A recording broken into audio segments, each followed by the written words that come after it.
Hello, friends. My Skinwalker friend is also a wizard.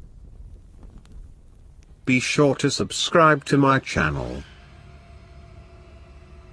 Skinwalkers are something that it is very hard to find information on. There is no Wikipedia, and the people who live on the reservation who really know what is going on don't talk about it and don't have the internet. Even non-natives in New Mexico follow this taboo and will refrain from talking about this subject. All tribes all over the world have different names for this same sort of paranormal creature. North America, South America, Europe, Asia, Australia. They lurk in the folklore of all of our cultures, and they are real. I'll begin by saying that I am a New Mexican. My family on my father's side has been here a long time, and amongst other things, I am of Native American descent, but my tribe is from the north, not New Mexico. Back in 2009 or so, I went on a camping trip with two of my friends, who I'll call Rob and Alex, to a place called El Malpais, meaning the Badlands, which is about 30 miles south of Grants, New Mexico. This is about an hour and a half to the southeast of Albuquerque. This area is full of lava fields, and there are gigantic lava tunnel caves, almost 20 miles of them that have been mapped so far, which we were there to explore. Alex drove from Albuquerque, and it did not take us long to get to the first cave we were going to visit, which is a giant cave with a huge skylight in the roof. This story is about my experiences at this location in El Malpais. When we got to the area for the big tubes location, and we looked for a place on the lava field to set up camp, and this was difficult because the ground is made of jagged lava and it is so hard that the trails in the area are ancient Anasazi rock cairns that you follow to cave entrances.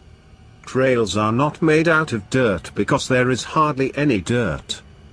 This area is an unforgiving landscape, and you follow rock cairns as trail markers because the ground is so hard that there are no walking trails to follow.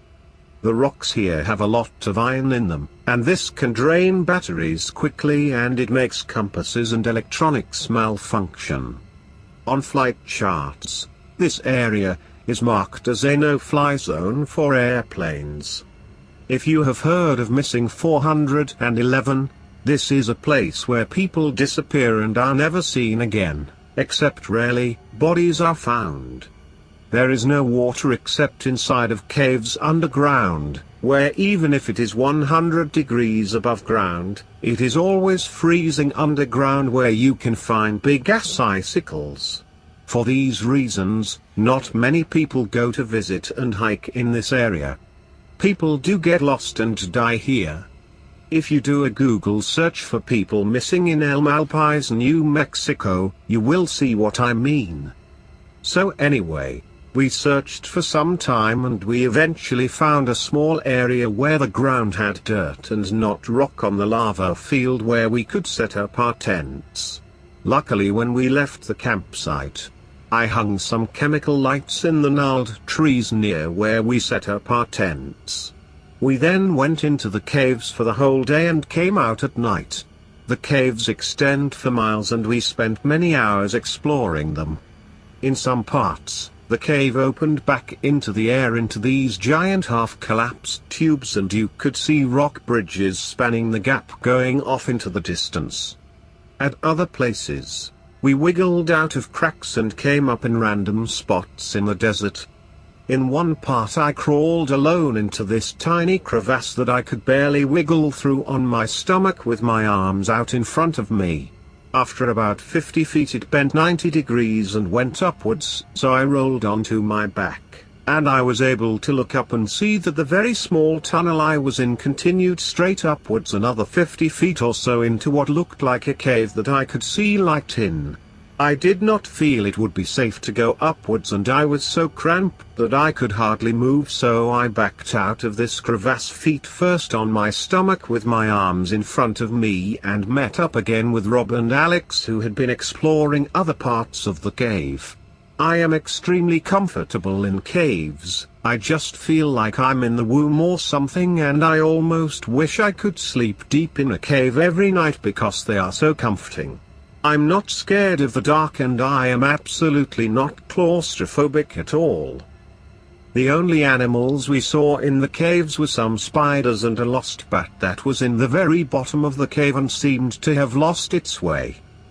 When we at the very end of a cave before we turned back to begin the long underground journey back, we were drinking in this other small side cave that was just big enough for the three of us to sit cross-legged, and I asked my friends something like, I wonder if there are skinwalkers here. My friends are very New Mexican, and they understand the skinwalker taboo, and they told me to not talk about that and shut up about the topic immediately, so I stopped. We left the cave and got a bit lost finding our campsite, and we wandered around the lava fields for maybe 30 minutes, but we eventually found it. Thanks to those nearly dead glow sticks that I had hung in the trees earlier before we had left. We made a fire, ate, drank, played music, and hung out, talked around the campfire before going to bed. The next morning, we all got up, and it was a nice morning, and we packed our campsite, and then checked out some other nearby smaller lava caves, and then headed back to Albuquerque in the afternoon. All in all, it was a great trip, super fun adventure. When we got back to Albuquerque, one of my friends, Alex, who drove, told me that he had had a strange experience. He said that that morning before we packed up and left the first cave, he woke up to go to relieve himself. He urinated and turned around, and he said that there was an old Indian man who looked scraggly he noticed about 50 feet from him, who morphed from a coyote to a man in rags and rapidly, supernaturally rapidly from his description, came up to him as if he was zoomed closer, got right up in his face and asked, "Can I have a ride to Albuquerque?" My friend said that he had felt frozen, and this is the last thing he remembers before waking up later in his tent. He said that he woke up in the tent after this and was not able to tell if it had really happened or if it had been a dream. He said though that when he woke up to go to the bathroom in his dream, there had been a thin layer of snow on the ground blanketing the whole area. By the time we all woke up and packed our things up, this snow cover was almost all gone and melted, but it had clearly been more prevalent earlier before we woke up. This little detail makes me think that my friend was not actually dreaming. Anyway, let's fast forward about 6 years to several months ago. I do photography now with friends, and it's our hobby to leave Albuquerque around midnight and drive for a couple of hours to go to ruins or neat geographic features to do some night photography. I went back to these caves with a different group of friends, 2 girls and one of my best buds, Roger. We got to the same dirt parking lot we parked in the first time I went to this location at about 1 a.m. I gave my friends the safety speech about how where we were the compasses might not work, batteries might die, people disappear, so stay together, etc. And I showed my friends the rudiments of how to tell which direction was which from some of the constellations that were in the sky, and we hiked for about 30 minutes to the collapsed tube that leads to the cave entrance. This area is just a jumble of boulders that goes for hundreds of yards before getting to this enormous maw of the cave big enough to drive like 5+ buses through. My friends, Roger and the 2 girls, did not make it as far as I did. The terrain was extremely treacherous, especially for night time, since all the ground was made of broken jagged rocks. So moving 50 feet or 100 feet actually took quite some time, and you had to be very careful to not break a leg. The first time I went to this cave with Rob and Alex, we had dropped down into the collapsed tube from the top after crossing the rock bridge and sliding on our asses down the embankment on the sides.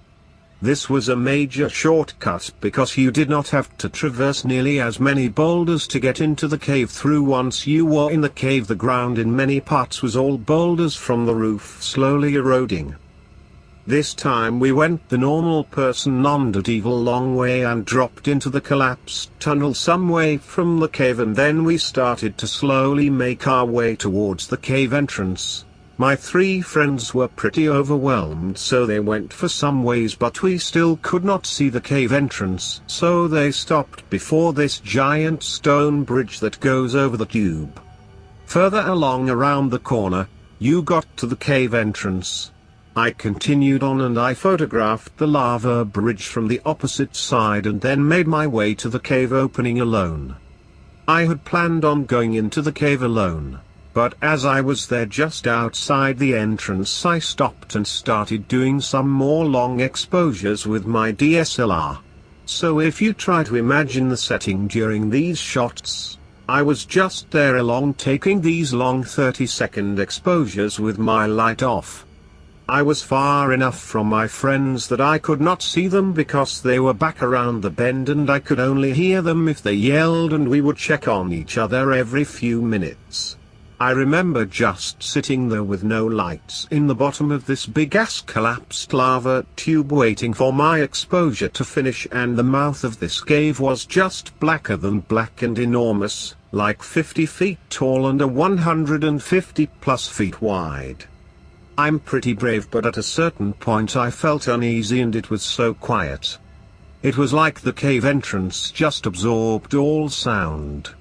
Animals don't really live around here, so you don't have many lively sounds. Experiencing the cave entrance at night like this was much different than my first experience when it had just been this awesome, huge, brightly lit, beautiful natural wonder, not a giant mouth that I felt would swallow me if it had the chance. I took some more photos, hiked back to my friends, and we headed back. Again we got lost coming out. Finding 3-foot-tall stone cairns at night is no easy prospect. I was able to navigate us by the stars, and we were back on the cairn trail within about 5 minutes though, and so we were able to find our way back to the truck without too much incident. I ended up only getting one good photo of the rock bridge, but it was worth it. When I tried to photograph the cave entrance, it was so wide that my widest wide angle was not enough to capture it all. And finding a position in that boulder field had been hard, and setting up your tripod on a boulder field where each leg has to be a different length is pretty hard. Just finding a position to photograph really had to be strategized because, like I said earlier, moving even 100 feet was such a chore. We started the truck with me and Rock in the front, and the girls in the bed under the camper shell, and we went down the first dirt road back to civilization for about 3 miles. This road had been difficult for the little truck on the way in, so Rog was happy we got through it with no incident and made it to the T where this road met up with another more easy dirt road, and Sam and Roger got out of the cab and went to the back and pulled tailgate down, and we were just hanging out. We were only stopped here for about 1 minute because of what we ended up hearing. Where we stopped was about 3 miles from the campsite where the previous experience happened. My male friend and I got out of the truck and had just sat down on the tailgate. Very soon after we stopped, there was a very loud whistle from the desert in some trees and bushes maybe 50 feet from us. This was frightening because the whistle was definitely a person who was obviously an expert at whistling, and it was 4 a.m. and we were in an area where hardly anyone lives for dozens of miles, and people hardly ever came here because of the difficult terrain. There had definitely not been any vehicles or signs of people at all. And we were still many miles from the small paved highway. I can remember looking towards where the whistle was coming from, and I was just like, what is it? Because there is no reason a person should have been out there. The road that we had just been on was a dirt road that ended at the caves we had just visited, and there had been no other cars, and the dirt road we were at with was a road to a desolate wasteland that hardly anyone ever goes down.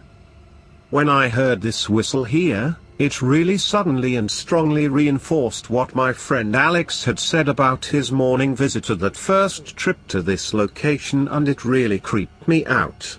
Only Roger heard this whistle. The girls in the camper shell, luckily, did not. I told my friends that we needed to go immediately. I closed up the bed of the truck and we got out of there. The rest of the ride was uneventful. I thought I'd start with this, my mellowest creepy NM experience. For anyone who has studied Missing 411, this area of New Mexico, El Malpais, is notorious as a place where people go missing and are usually never found. I really don't have too many doubts about what happens to them after the experiences I have had in this state out in the desert at night.